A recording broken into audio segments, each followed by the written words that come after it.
Spirituality, herbalism, astrology, anatomy, alchemy, they all tie in together. Just like magic, I'm attracted.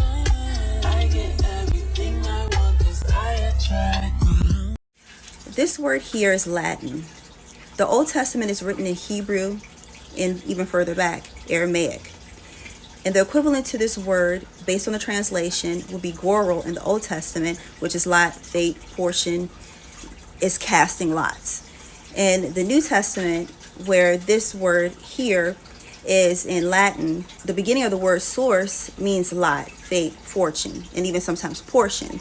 So the sorcery that you're talking about here would be the equivalent of divination in the Old Testament.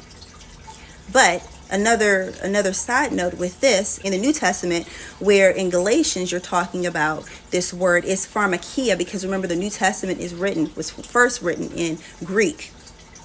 So that word pharmakia is a Greek word, and that word is herbal sorcery across the board. This is the word pharmakia is where you get pharmacist, which is translated as a drug dealer, and where you get the word pharmacy, which is a storehouse of herbs or storehouse of drugs. So this word pharmakia encases not just herbal sorcery for the healing medicinal properties, or either the poisoning side. I'm gonna explain this furthermore, which deals with just poisoning, which is a ritual that they would have in those cultures, especially in the Greek culture, called pharmakon. And that could be labeled as a person that was pretty much like the scapegoat in the Old Testament.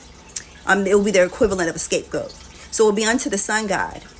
And what they would do, they would give this elixir, this herbal poisoning elixir, to the pharmakon or to the sacrifice. They would do this sometimes with animals and sometimes with people. In the Old Testament, if you know about the scapegoat and the ritual surrounding the scapegoat, you will realize it's the same thing.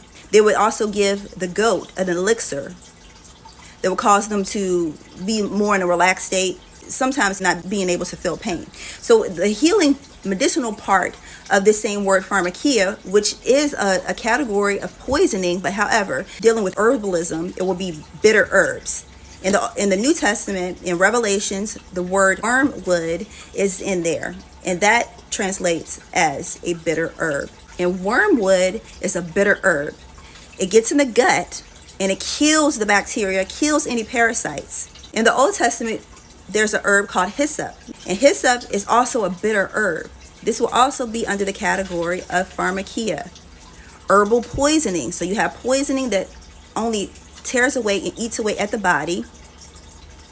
That will be our modern day pharmaceutical companies, compared to holistic herbalism that poisons the body or tastes poison or is poisonous to the parasites.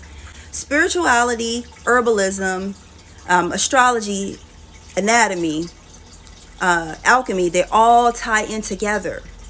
It all ties in together. So this is my love. This is my passion. This is why I can go so deep into these scriptures.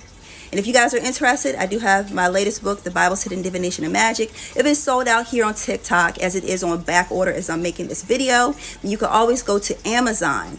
If you do purchase from Amazon, do leave a review. Many of you guys don't even leave a review, but I need those reviews, okay? And I do have a scripture-based oracle deck. Yes, there were biblical oracles. You can find that here. All right, you guys, peace.